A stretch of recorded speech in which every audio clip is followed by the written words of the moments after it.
Hey, what's up, Cerebralites? It is she, the Cerebral Diva, and she is back and officially in the building with a brand new video. My first video of 2021. I had to pause because my body just didn't want to say 2021. It's just hard to believe. Like, man, first of all, shout out to everyone. Happy 2021. We're on the other side. 2020 was our total wreck. I am so happy it is gone. I'm hoping that 2021 will bring brighter days. But on a side note, I'm telling you, man, once you hit 18, you know what, not even 18, once you hit 21, the years start flying by. I cannot believe it is 2021. That is mind blowing. Mind blowing. It is 2021 and I'm still here. So, anyway, I digress. Let's get to the meat of the matter. Let's talk about what we're here to talk about. So yesterday I made a video talking about Tiffany NY Pollard and the fallout from some comments that she made on the Second Chance of Love show, the show that's airing on Zeus Network. Some transphobic comments, right?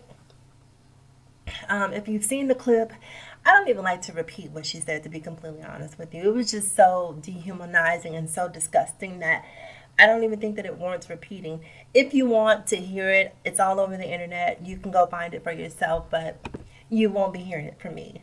All right, having said that, when I made the video yesterday, I thought to myself, there's only one way to see this. And the one way to see this is it's wrong. There's just no if, ands, or buts about it. It is wrong. What she said is wrong. There is nothing, there is no levity that can be taken from what she said. I don't care what context you put it in. And so, and now that we're speaking of context, so what came out yesterday was that the contestant, haven't done my research, so I don't know her name, because those things are really not important to me. Who it was said to, what have you. It's the impact that's important for me. So it came out that the contestant was actually cisgendered and not transgendered.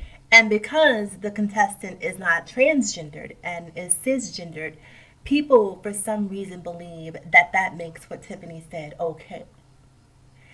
Can you please point me in a direction where that's okay? Because I've looked high, low, in between. I've looked in nooks and crannies. I've looked every possible place I could to find right in what she said, and I just simply cannot find it. There was just no humor in what she said. There's nothing that you can say to convince me as an empathetic person, as an empath, and I am an empath, I'm very sensitive, not just to the things that affect me, but to the things that affect others. And that's one of the things that I think that most people lack. People are very, very connected to the things that impact them directly, but they have absolutely no sensitivity for that outside of themselves. And so I think that that's why so many people are not finding fault. And it's amazing to me as a person of color, as a woman of color, that more people of color are not bothered by what she said. It's not surprising to me. It is definitely not surprising. But it is certainly, it's sad, honestly, that people can be so disconnected from another person's experience simply because you have not walked in their shoes to the point that you find right in that which is completely wrong. And there's just no justification. And the sad thing about it is so many trans women of color are beaten and brutalized at the hands of people of color in this country on a daily basis. So many trans women of color die at the hands of people of color in this country on a daily, weekly, monthly basis. Do your research, it's out there. I remember I was watching a news story. I'm a little bit of a news junkie. And there was a story that came across my timeline. It was a story out of Dallas about a young lady who had gotten into a car accident in Dallas, Texas. The young lady happened to be trans. Um, I'm not sure what happened. I think some sort of words were exchanged. Um, between she and whomever she got into an accident with, but it escalated to the point that an entire community was beating this young lady, beating and brutalizing her. And why they were beating and brutalizing her was because she was trans.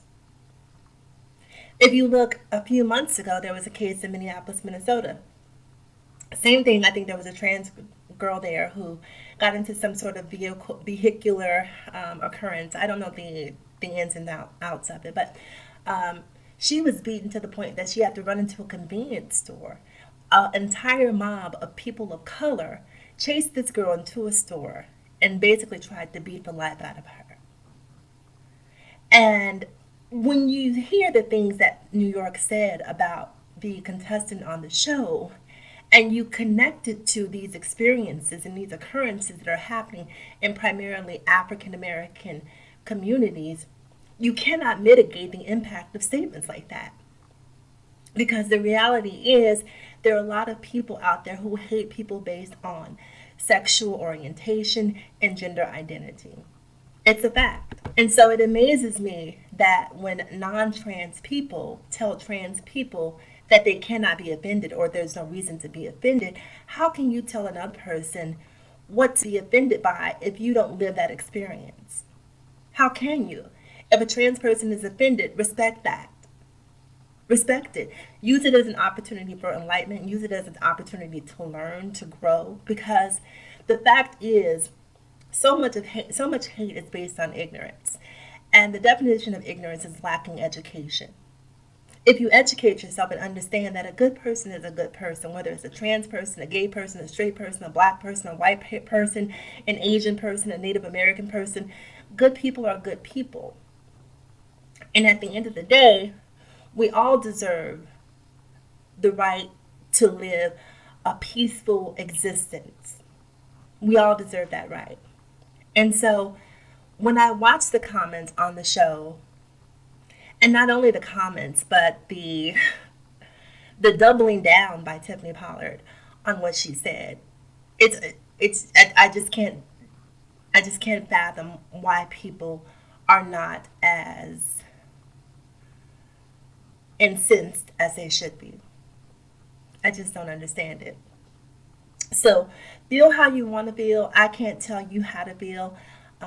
You know, if you don't think that the comments were hurtful or harmful, I'm not going to campaign. I don't believe that there's any magical sentence or, words that I could stream together that are going to certainly make a light, that are suddenly going to make a light bulb pop on in your head and say, oh, now I get it.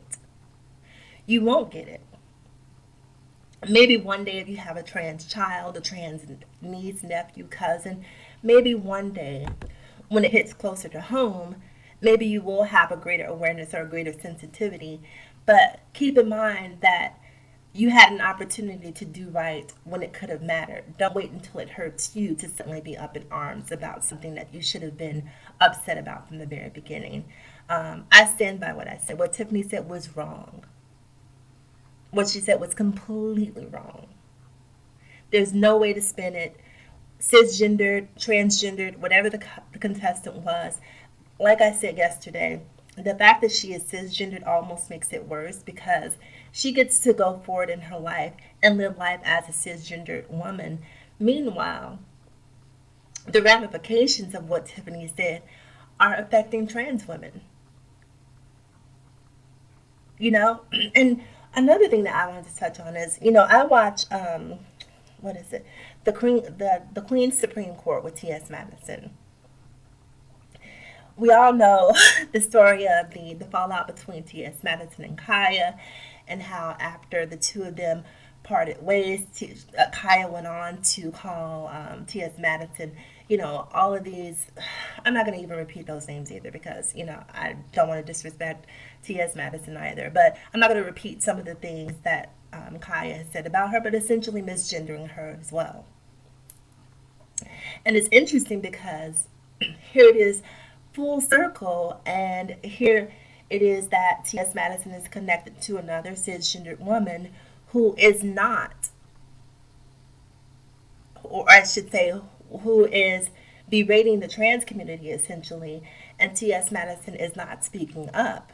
Now, I don't know what conversations that she's had with Tiffany behind closed doors. Maybe, she's talked to Tiffany. Maybe they've had conversations. Maybe she has insight outside of what the public has and makes her feel different.